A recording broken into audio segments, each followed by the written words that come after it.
हरिहंत सिद्ध सूर्य उपाध्याय साधु सरल अर्थ के प्रकाशी मार्गलिक उपकारी है।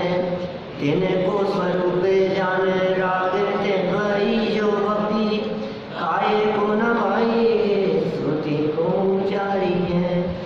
धन धन तिन हित काज सब आज भय कर जोड़े बारे बारे वंदना हमारी है। मंगल कल्याण सुख सो हम चाहते हैं। ओ मेरी ऐसी दशा जैसी तुम धारी है।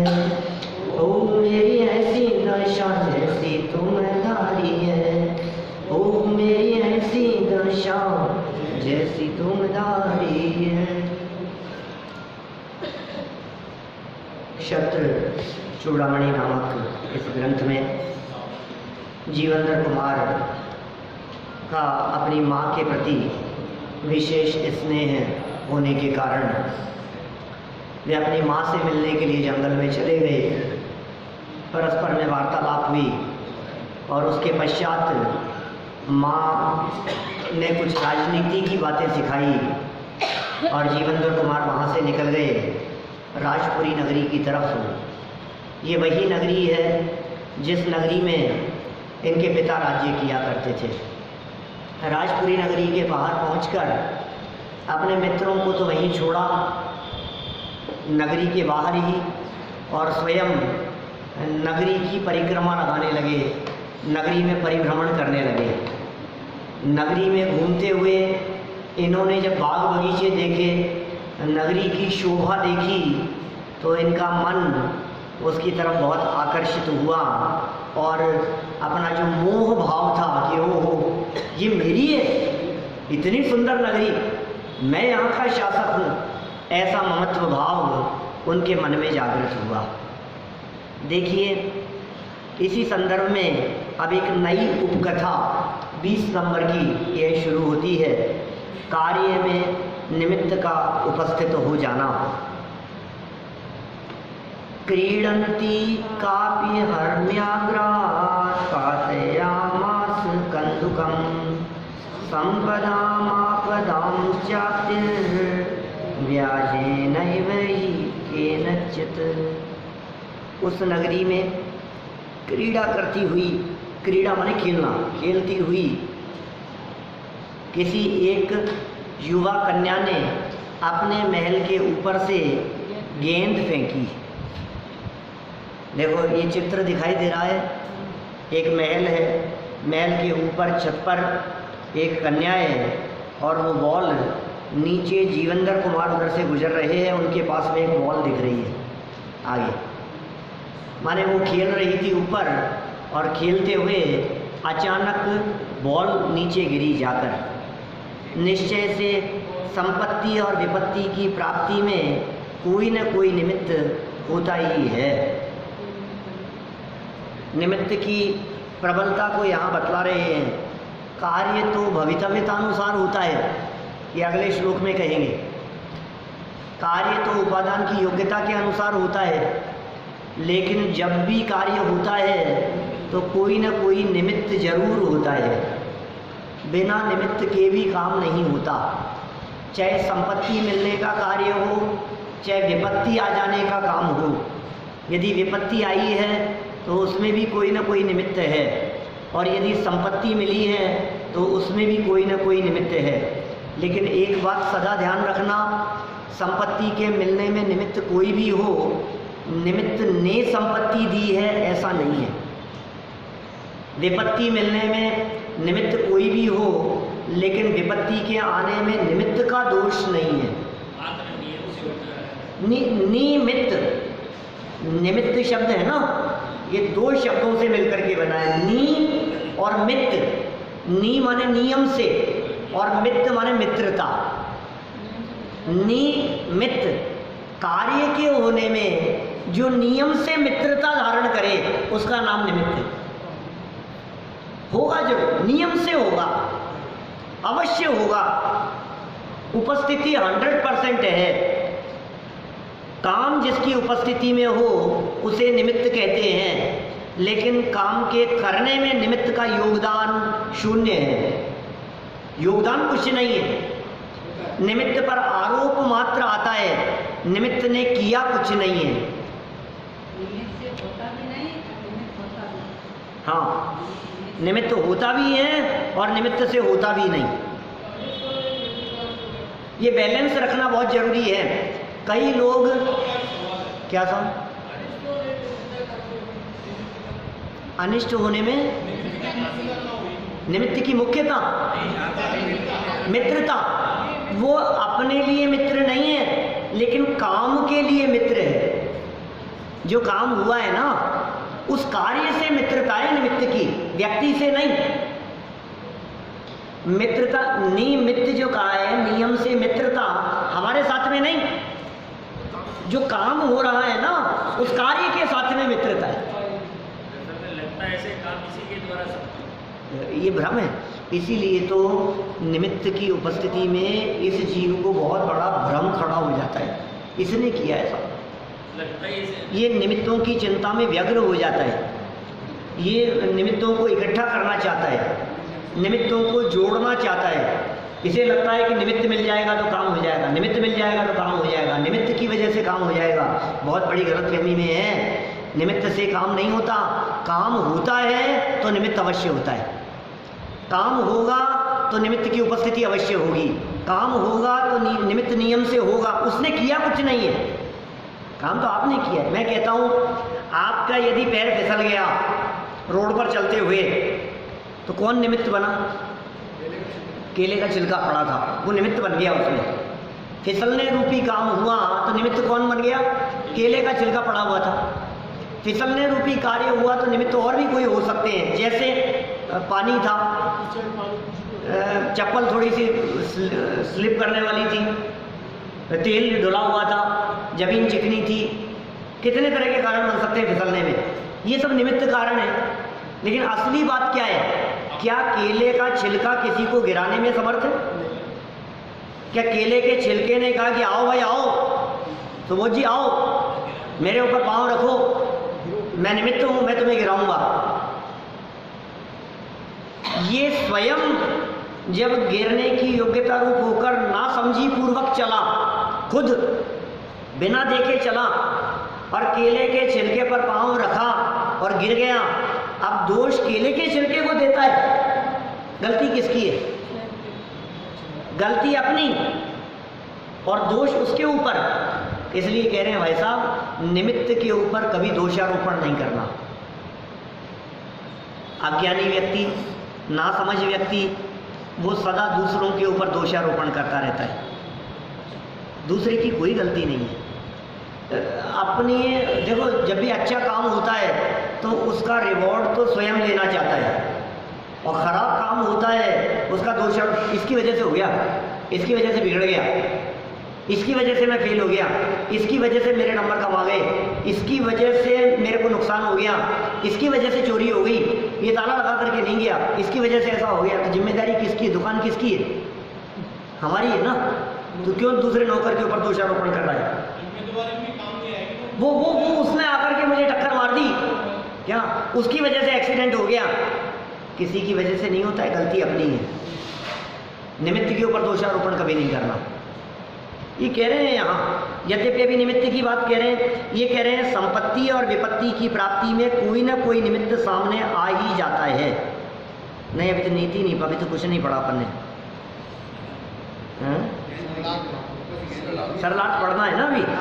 देखो, नगर भ्रमण के समय जीवनधर कुमार के सामने किसी अपरिचित युवती ने खेलते हुए अपने महल से एक गेंद फेंक दी, क्योंकि संपत्ति और विपत्ति की प्राप्ति में कोई न कोई निमित्त सामने आ ही जाता है। खेलते हुए महल से एक गेंद फेंक दी, अब फेंक दी कि गिर गई, मैंने तो पता लगेगा आगे। देखिए विशेषार्थ, कार्य की संपन्नता में निमित्त का भी एक स्थान है। देखो, ये बहुत बैलेंस की जरूरत है भैया। दुनिया में बहुत सारे लोग ऐसे हैं जिन्हें हम जानते हैं, जो ये कहते हैं निमित्त से कुछ, निमित्त बेकार है, निमित्त से कुछ नहीं होता, हटाओ निमित्त की बात भी मत करो।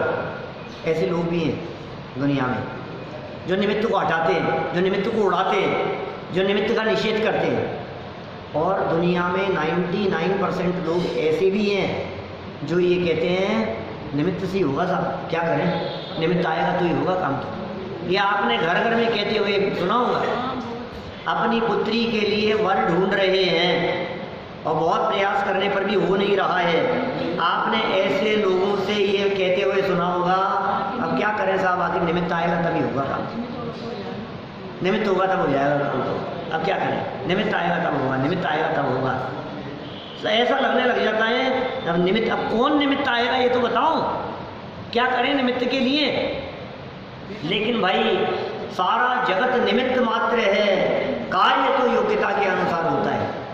एक बहुत सुंदर श्लोक आचार्य पूज्यपाद स्वामी ने इष्टोपदेश नामक ग्रंथ में दिया है। दिव्य जी पढ़ने योग्य ग्रंथ है, संकल्प करो तो 10 दिन में पढ़ सकते हो, 10 लक्षण में।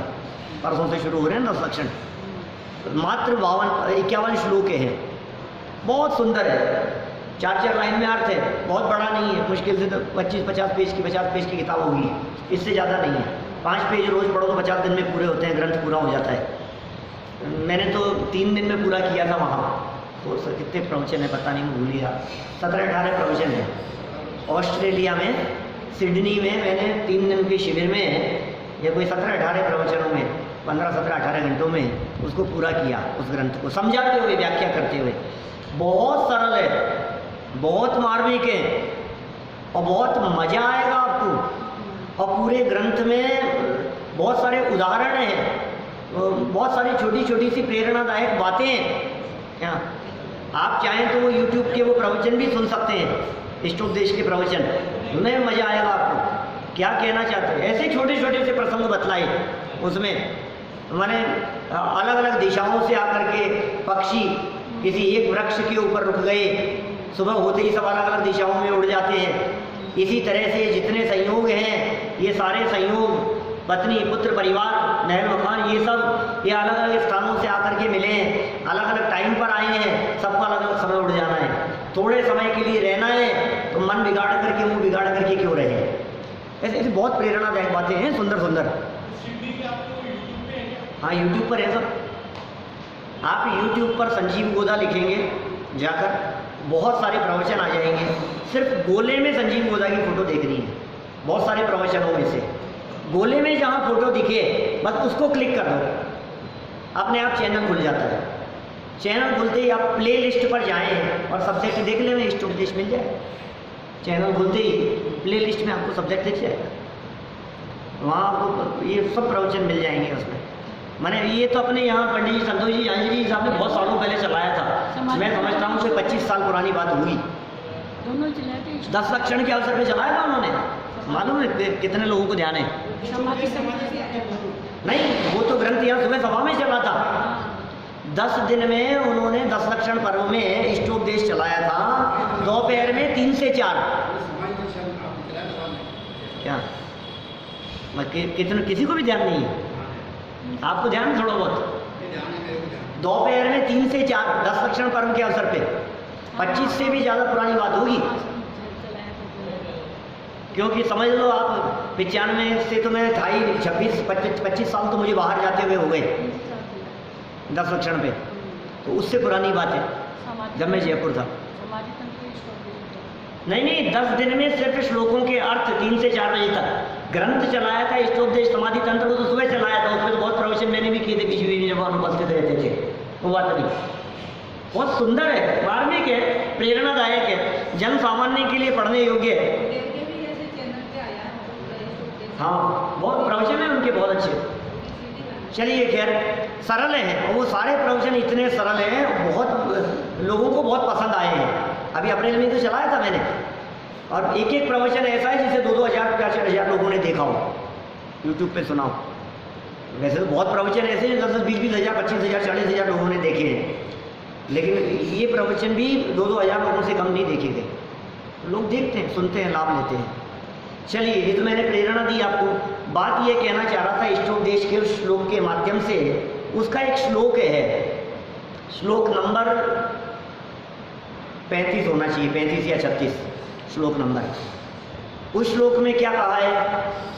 नाज्ञो विज्ञत्व मायाति विज्ञो नाज्ञत्व मृच्छति निमित्त मात्रम अन्यस्तु गतेर्धर्मास्तिकायवत्। इस श्लोक है क्या क्या क्या कहा भैया? समझ में आएगा श्लोक क्या कहा? श्लोक मैंने पढ़ाया भी है, यहाँ भी आपको तत्वज्ञान पाठमाला पढ़ाते समय पढ़ाया है मैंने, और याद भी करने के लिए कहा था, भूल जाते हैं आप। नाज्ञो न अज्ञो विज्ञत्व मायाति। कोई अज्ञानी हो, कोई मूर्ख हो, कोई नासमझ हो, कोई बिना पढ़ा लिखा हो, जिसमें बुद्धि बिल्कुल नहीं हो, अज्ञानी हो, उसको सारे जगत के ज्ञानी लोग मिलकर के भी उस अज्ञानी को ज्ञानी नहीं बना सकते। न माने नहीं, अज्ञ माने अज्ञानी, विज्ञत्वम विज्ञ नहीं किया जा सकता, उसको विद्वान नहीं बनाया जा सकता सारे लोग मिलकर के भी। और पलट करके दूसरी बात कही, विज्ञो न अज्ञत्वम, विज्ञ को अज्ञानी नहीं बना सकते। सारे जगत के मूर्ख लोग मिलकर के इकट्ठे हो जाएं और किसी एक बुद्धिमान व्यक्ति को मूर्ख, पागल, ना समझ, अज्ञानी बनाने की चेष्टा करें तो वो नहीं कर सकते। किसी अज्ञानी को सब मिलकर के ज्ञानी नहीं बना सकते, किसी ज्ञानी को सब मिलकर के अज्ञानी नहीं बना सकते। अरे व्याख्याकारों ने तो ऐसी बातें लिखी है कि तीर्थंकर परमात्मा भी किसी अज्ञानी को ज्ञानी नहीं बना सकते। ऐसा तक लिखा है चावड़ा जी साहब, अनंते तीर्थंकर मिलकर के भी एक अज्ञानी को ज्ञानी बनाने की ठान लेवे तो नहीं बना सकते। ये वस्तु का स्वरूप है इस तरह का। क्या अज्ञानी को ज्ञानी और ज्ञानी को अज्ञानी नहीं बना सकते। फिर पता है क्या लिखा सेकंड लाइन में? निमित्त मात्रम अन्यस्तु, अन्य तो निमित्त मात्र होते हैं। और निमित्त भी कैसे?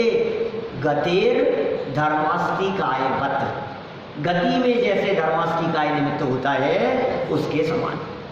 इसका मतलब ये योग्यता ग्रहण करने की ताकत नहीं, इसलिए नहीं है। बस सीधी सी बात है। और क्या?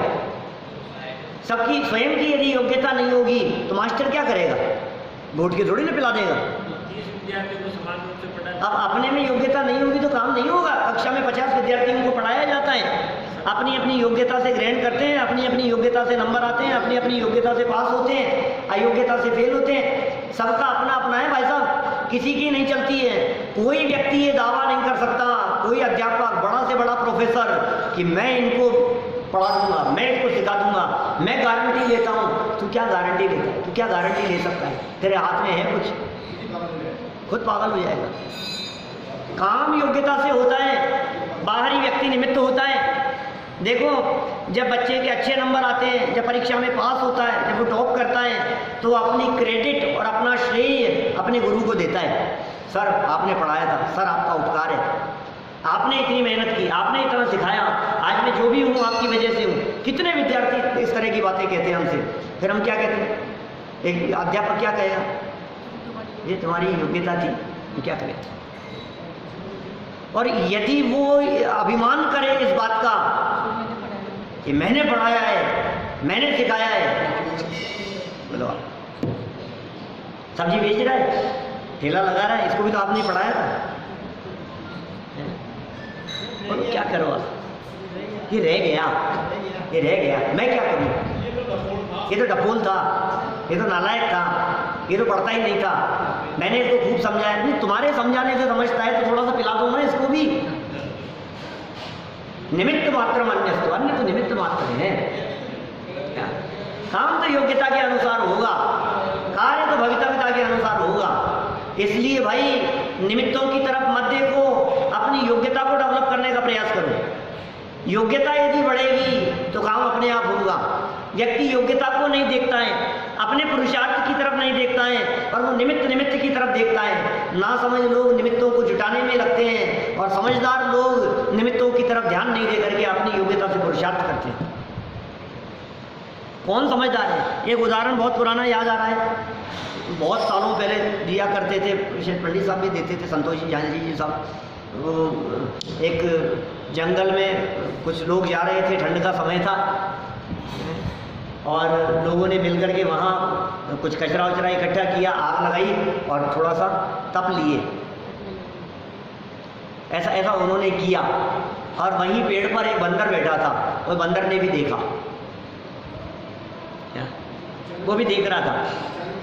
अरे भाई सुनो तो सही, सुन तो लिया करो थोड़ा सा, हमें मालूम है, आपको पता है। देखो क्या हुआ फिर, बंदर ऊपर से देखे जा रहा है। वो लोग, बहुत ठंड थी, जंगल में रुकना था वहाँ और कोई व्यवस्था नहीं थी। चारों तरफ से उन्होंने कचरा इकट्ठा किया, लकड़ियाँ इकट्ठा की, और फिर कोई बीड़ी सिगरेट कोई पीता होगा तो उसने कोई लाइटर जलाया कि आग जलाई, पत्थरों को आपस में चिंगारी लगाई उससे, और कुछ उन्होंने आग जलाई और उससे तप करके वो वहाँ उस ठंड में बैठ गए। वो बंदर सारी घटनाक्रम को देख रहा था, वो भी ठंड से ठिठुर रहा था। और ये सब देखने पर उसने ऐसा फील किया, यार ये अच्छी चीज़ है, सारी बात समझ में आ गई मेरे। क्या अब क्या करें? अब वो लोग तो जिन्होंने डेरा डाला था, सुबह हो गई, उठ करके चले गए। रात को फिर ठंड पड़ी। इसने तो देखा था सब कैसे कैसे काम हुआ है। क्या इसने भी क्या किया? अब असली चीज़ का पता नहीं है इसको। इसने जंगल में इधर उधर से कचरा इकट्ठा किया, लकड़ियाँ इकट्ठी की, उसी तरह से ढेर लगा लिया। अब क्या करूँ? कुछ ऐसा था जो चमकती हुई चीज़ थी, वो डाली थी इन्होंने, तो उसके बाद में वो गर्मी आई थी। अब क्या करें लोग? ये चीज़ रह गई, क्या करें क्या करें? चारों तरफ देखा तो जुगनू चमकते हुए दिखाई दी। और ये चीज़ है, बोलो क्या करें? वहाँ जंगल में से जुगनू पकड़ लाए क्या, और उसे ला करके उसमें डालें तो बोलो काम होगा कि नहीं होगा? क्या असली कारण को नहीं पहचाना आपने, असली चीज आप नहीं पकड़ पाए, आपने वो कमजोरी रह गई, और आपने सिर्फ ये देखा कि ये ऐसा हो रहा है, ये ऐसा हो रहा है, इस वजह से ऐसा हुआ है। क्या एक घटना सुनाया करते हैं, भाई जी सुनाते हैं कि ऐसी सुनी है घटना कि वो बिल्ली पकड़ करके लाओ पहले तो पंगत शुरू होगी। सुनी क्या आपने? वो उसके नीचे दबा दिया उसको, बिल्ली को पकड़ करके ला करके। परंपरा चल जाती है इस तरह की, ना समझ लोग ऐसा समझने लगते हैं ऐसा करने से ऐसा हुआ है, जबकि काम निमित्त के अनुसार नहीं होता, काम तो योग्यता के अनुसार होता है, उपादान की योग्यता के अनुसार होता है। नाग्यो विज्ञत्व मायाति, याद कर सकते हैं आप लोग श्लोक? कठिन नहीं है, बोलना बुलवाता हूँ, याद करना दीपेश। नाग्यो विज्ञत्व मायाति, जो बोलेगा उसका नाम YouTube पे जाएगा। कई लोग मिलते हैं मेरे से, वो कहते हैं कई लोगों के नाम बतला करके, यार आपकी सभा के मुख्य श्रोता है ना, हम सबके नाम पता है हमारे को। कभी कोई ऐसे सुनने वाले लोग यहाँ दर्शन करने के लिए आए जो शक्ल से भले ही नहीं पहचाने, लेकिन यहाँ माइक पर संबोधन करते हुए गए दीपेश जी, अजय जी, चावड़ा जी, सब ऐसे ऐसे बोलेंगे। कितने लोग क्या कहा हमने, कितना याद हुआ? नाग्यो विज्ञत्व मायाति, बोलो विज्ञो नाग्यत्व मृच्छति। बोल ही नहीं रहे अंकल, क्या बात है पीछे? विज्ञो नाग्यत्व मायाति, नहीं कहाँ से जुड़े? नाग्यो विज्ञत्व मायाति, विज्ञो नाग्यत्व मृच्छति। बस आप तो शिथिल हो गए। बस पीछे है ना, 3 शब्द दिए थे, आपको मालूम है? उत्साह और पुरुषार्थ और आत्मविश्वास। आशा, उत्साह, आशा और आत्मविश्वास, ये 3 चीजें चाहिए। हैं? बोल तो रहा हूँ, रिपीट ही तो करना है। इसमें क्या हो गया? नाग्यो विज्ञत्व मायाति, साध्य सुनूंगा मैं बेटा, ठीक है? नाग्यो विज्ञत्व मायाति, विज्ञो मृच्छति। हो गई पहली लाइन। नाज्ञो विज्ञत्व मायाति विज्ञो नाज्ञत्व मृच्छति। अब पूरी लाइन एक साथ। नाज्ञो विज्ञत्व मायाति विज्ञो नाज्ञत्व मृच्छति।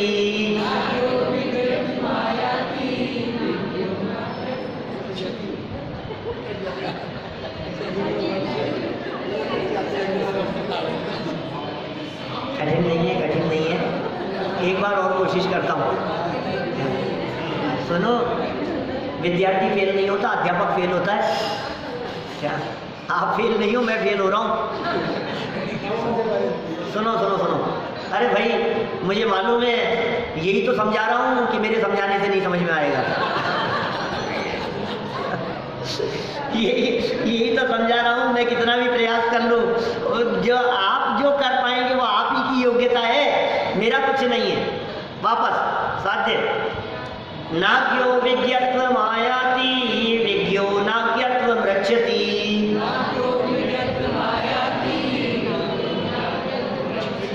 निमित्त मात्रम अन्यस्तु गतिर्धर्मास्ति कायवत्।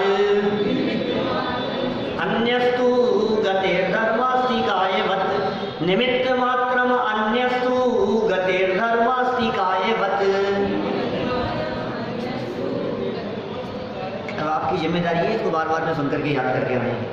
मुझे नहीं पता, मैं तो बढ़ रहा हूँ आगे। क्या अन्य तो निमित्त मात्र है भैया, अन्य तो निमित्त मात्र है। सारा जगत निमित्त मात्र है। किसी व्यक्ति ने गाली दी और मैं दुखी हो गया, उसका गाली देना तो निमित्त मात्र है। किसी व्यक्ति ने प्रशंसा की और मैं खुश हो गया, उसके द्वारा प्रशंसा करना मेरे सुखी होने में निमित्त मात्र है। मछली चल रही है, उसके चलने में जल तो निमित्त मात्र है, चलती तो अपनी योग्यता से है। ट्रेन चलती है तो ट्रेन के चलने में पटरियाँ निमित्त होती है। ट्रेन चलती तो अपनी योग्यता से है, वो पटरियाँ ट्रेन को चलाती नहीं है, वो पानी मछली को चलाता नहीं है, कोई गुरु शिष्य को समझाता नहीं है, समझा सकता नहीं है, कोई किसी को नहीं समझा सकता है, कोई किसी को नहीं बता सकता है। अरे कभी कभी ऐसा भी होता होगा, आप अपने बच्चों को खूब समझाते होंगे और वो नहीं समझता होगा तो आप क्या कहते होंगे, अब इसके समझना होगा तभी समझेगा, यार मैं क्या करूँ। आप कहते हैं ना, कभी कभी थक हार करके ऐसा वाक्य भी निकलता है ना आपके मुंह से, अब हम क्या करें, अभी इसके हाल पे छोड़ दिया बस, हम इसका जो होना होगा तो होगा, अब हम क्या करें। निमित्त मात्रम, निमित्त मात्रम, क्या गजब शब्द दिया है इष्टोपदेश का। इष्टोपदेश का ये श्लोक कितना मार्मिक है, जिसमें उन्होंने कहा निमित्त मात्र है भाई साहब। गतिर धर्मास्ति, गति में जैसे धर्मास्ति का ही निमित्त होता है।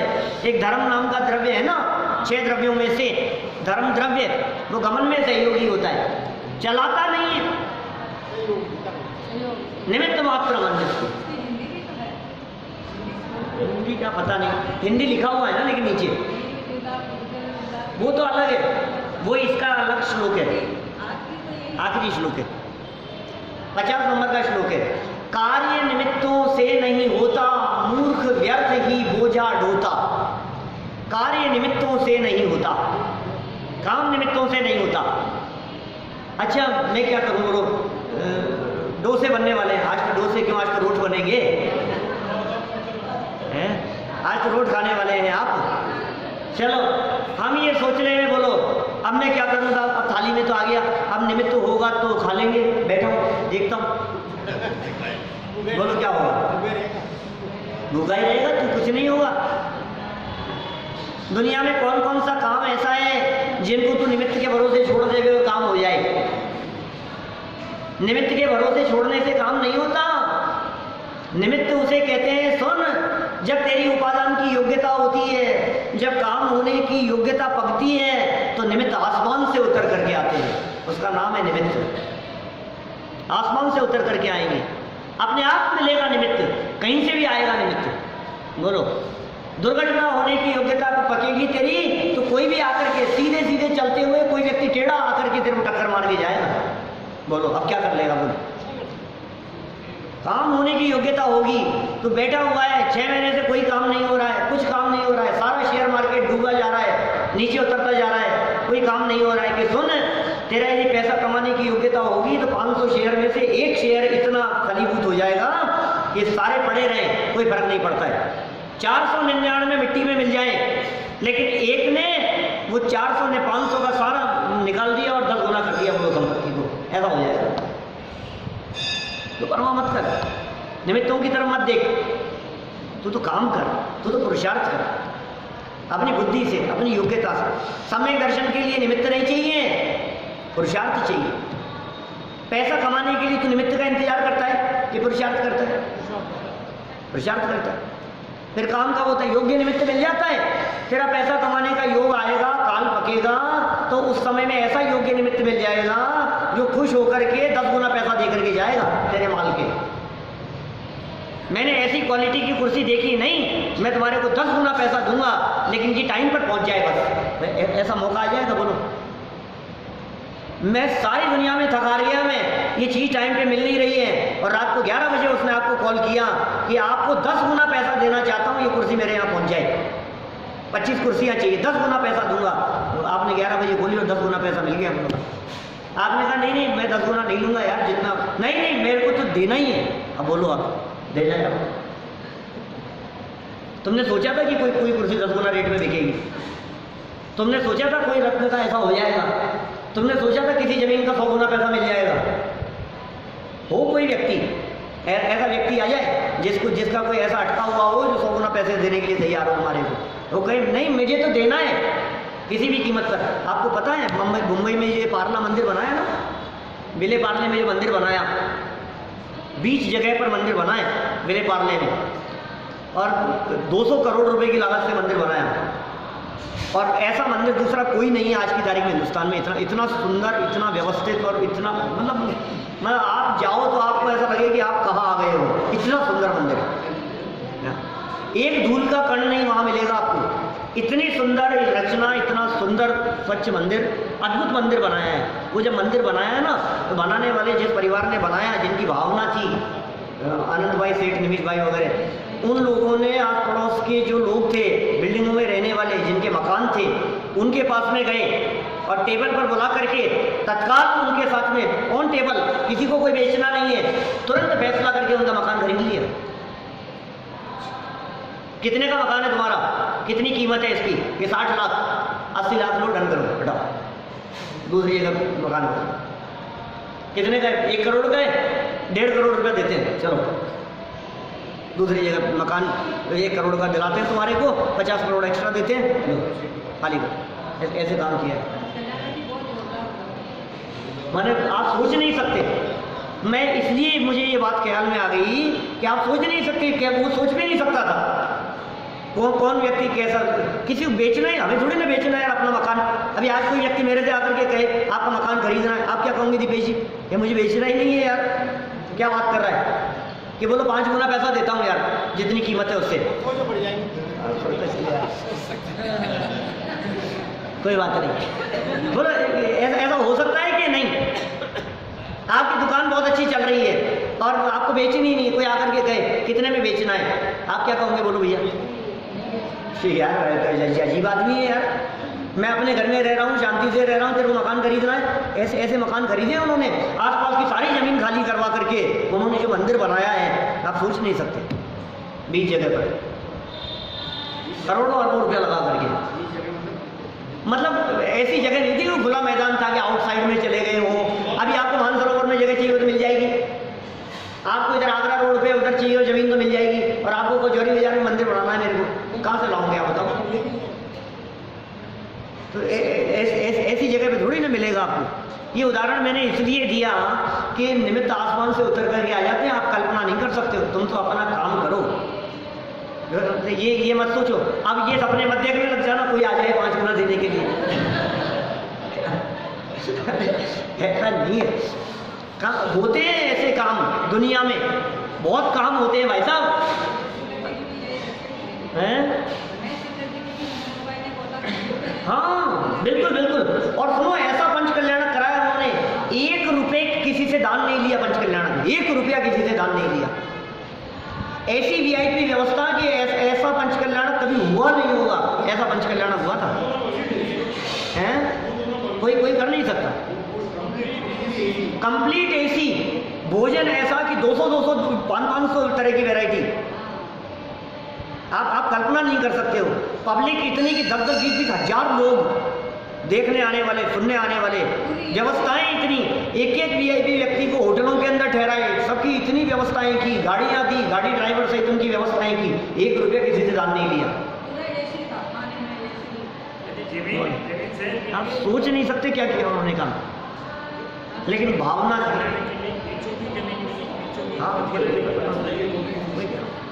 माने ऐसा काम किया उन्होंने, जबरदस्त काम हुआ।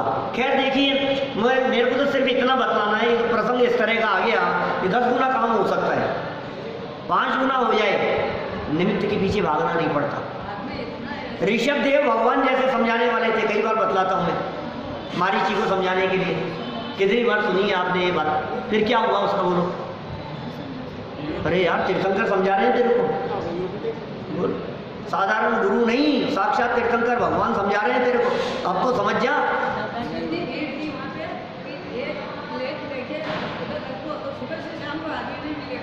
सही बात है, बोलो। थे नाम तो मेरा एक प्रवचन है वहाँ का यूट्यूब पर, जो वहाँ पंचकल्याणक में जो मेरा प्रवचन हुआ था वो यूट्यूब पर डाला हुआ है, पार्ला मंदिर पंचकल्याणक के नाम से, विशिष्ट प्रवचन हुआ।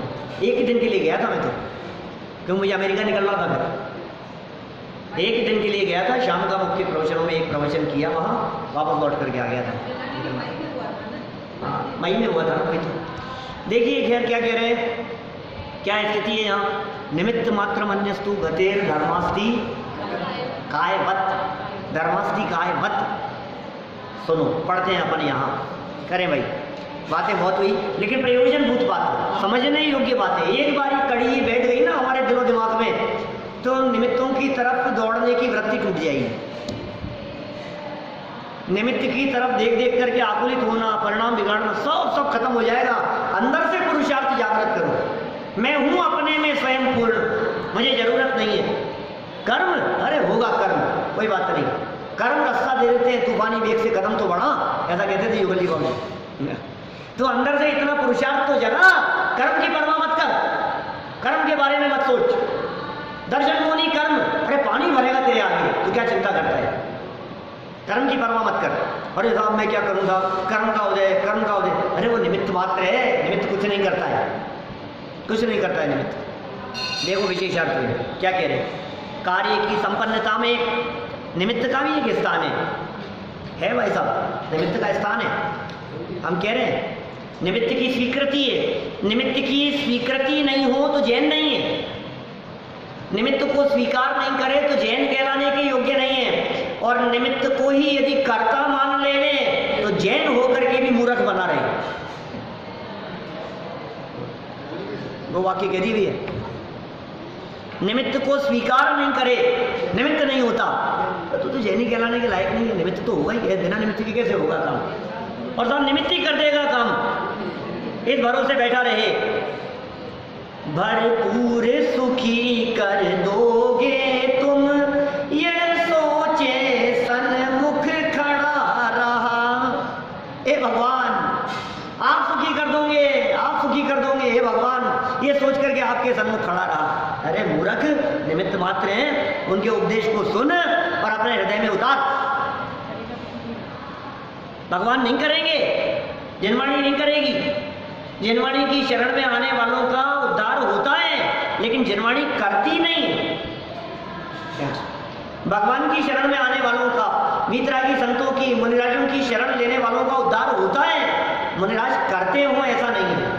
और तू उनके भरोसे पड़ा रहेगा तो भी कुछ नहीं हो जाएगा, काम तो तुझे करना ही पड़ेगा, मेहनत तो करनी पड़ेगी, अनिवार्य उपस्थिति है।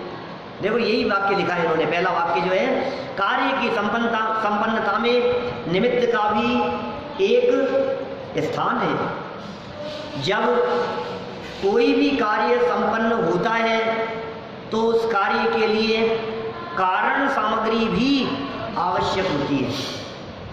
जब भी कोई काम होता है ना, कोई भी काम होगा, कारण भी होंगे। समझदार व्यक्ति कारण तलाशता है, मूर्ख व्यक्ति सिर्फ कार्य को देखता है। कार्य नहीं, कारण की तरफ ध्यान दो। कारण सही होगा तो काम सही हो जाएगा। कार्य की तरफ तो दृष्टि है और कारण की तरफ दृष्टि नहीं है तो क्या होगा बोलो? हमें एक ताला खोलना है बोलो, और बहुत कोशिश कर रहा हूँ, खुल नहीं रहा है, तो भाई तू खुल जाएगा, तू कारण देख, तू चाबी देख सही है या नहीं है। चाबी सही होगी तो ताला खुलेगा, चाबी ही सही नहीं है और तू कहे नहीं और कोशिश करूंगा, कैसे नहीं खुलेगा। अरे भाई तू देख तो सही एक बार गंभीरता से, काम हो जाएगा। गंभीरता से देख। एक राजा ने अपने विशेष मंत्रिमंडल में कौन कितना बुद्धिमान है इस बात की परीक्षा लेने के लिए एक खजाने के एक स्थान के दरवाज़ा लगाया और दरवाज़ा लगाकर अपने सेनापति, अपने मंत्रियों को सबसे ये कहा कि आप लोगों में से कौन ज़्यादा ताकतवर है इस बात का परीक्षण किया जाना है, और जो इस कार्य में सफल हो गया उसे विशेष प्रकार से पुरस्कृत किया जाएगा। एक दरवाज़ा है, हमें आपकी ताकत का परीक्षण करना है कि आप इसके धक्का लगाकर कौन अपनी ताकत से इस दरवाजे को खोल सकता है। क्या कोशिश कर ली सबने? दरवाजा नहीं खुला। खूब कोशिश करी, दरवाजा नहीं खुला, खुल नहीं रहा है। ये तो राजा बेवकूफ़ बना रहा है यार, जबरदस्ती है। ऐसे कैसा कोई होता है कि इतनी कोशिश करने पर भी दरवाजा खुले नहीं है? हमसे ही नहीं खुले, किससे खुले? खूब तो ताकत लगा ली, खूब जोर लगा लिया, अब क्या करें बोलो? फिर एक साधारण सा व्यक्ति जिसमें ताकत नहीं थी, क्या और उसने कहा राजन आपकी आज्ञा हो तो मैं कोशिश करूं, क्या? क्योंकि वो समझ गया कुछ ना कुछ तो बात होगी। राजा ने यदि ऐसा किया है तो कुछ परीक्षण की बात है, कुछ ना कुछ तो बात होगी। उसने कहा महाराज, तो राजा ने कहा यार ये इतने बड़े बड़े बलवान नहीं कर पा रहे, तू क्या करेगा? इतनी कोशिश की, महाराज आपकी आज्ञा हो तो कर ले भाई कोशिश। वो गया, उसने जाकर के ताकत नहीं लगाई, उसने जाकर के दरवाजे को गहराई से देखा। उसके हैंडल के पास में लिखा हुआ था PUMM। क्या लिखा हुआ था? उसने ऐसा किया और दरवाजा खुल गया। राजा ने कहा इसे कहते हैं बुद्धि। सारे काम ताकत से नहीं होते हैं, क्या? ताकत लगाने के पहले दिमाग भी लगाओ थोड़ा सा, क्या? तुम पुरुषार्थ किए जा रहे हो, मेहनत किए जा रहे हो, तुम एक बार सही कारण तलाशो, काम क्या करना है, किस दिशा में करना है। आप यदि समझपूर्वक कार्य करेंगे तो काम आसानी से हो जाएगा। बोलो कितनी मेहनत, कितनी ताकत लगाने की ज़रूरत है? कभी कभी आप नहीं कहते हैं ऐसा, कोई बच्चा ताला खोलने के लिए, कुछ काम करने के लिए ताकत लगा रहा हो तो आप ताकत मत लगा, ताकत का काम नहीं है इसके लिए। एक काम कर, देख ये चाबी ऐसे डाली, हल्का सा ऐसे घुमाई, ये कर दिया, लो खुल गया ताला। ये क्या हुआ? ताकत नहीं, टेक्निक चाहिए। क्या काम ताकत से नहीं होगा, ये सिखा रहे हैं यहाँ। ये कारण सामग्री भी आवश्यक है भाई साहब। तुम कारण सामग्री को देखो, तुम कार्य तो देखते हो, तुम संपन्नता तो देख रहे हो, तुम उसके लिए कारण नहीं देख रहे हो। योग्य कारण के बिना कार्य संपन्न नहीं होता। कारण के दो वेद हैं मनोज जी साहब, दो वेद हैं कारण के। कौन कौन से अरुण जी वेद? उपादान और निमित्त, ठीक है ना राजेश जी? ध्यान रखना, दो कारण होते हैं किसी भी कार्य के होने में। साध्य कौन कौन से? उपादान और निमित्त, दो कारण होते हैं। कोई भी काम होगा उसमें उपादान होगा, एक निमित्त होगा। उपादान कारण और निमित्त कारण। जो वस्तु स्वयं कार्य रूप परिणमित होती है उसे उपादान कारण कहते हैं। जैसे घट के बनने में मिट्टी, जब मूल वस्तु कार्य रूप से परिणमित होती है तब जिस वस्तु पर अनुकूलता का आरोप आता है उस उपस्थित अन्य वस्तु को निमित्त कहते हैं। किसके सानिध्य में ये काम हुआ, कौन था, उसे निमित्त कहते हैं। कौन कौन व्यक्ति था जिसकी उपस्थिति थी, वो सब निमित्त है। जैसे घट रूप कार्य में कुम्हार, चाक, पानी, चीवर, आदि, ये सब निमित्त हैं। निमित्त के बिना कोई कार्य होता ही नहीं है, लेकिन निमित्त कार्य का करता है, ऐसा मानना वस्तु स्वभाव के विरुद्ध है।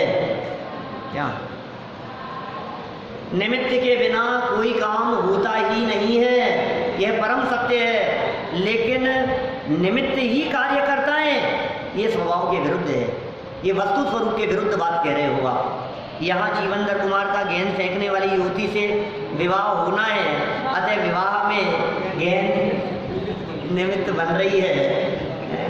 ये क्या होगा, क्या होने वाला है, अभी इन्होंने खोल ही दिया है यहाँ विशेषार्थ करते हुए।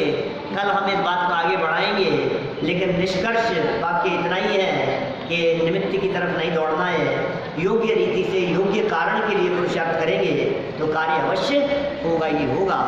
हम सभी ऐसी योग्यता डेवलप करें, इसी भावना से।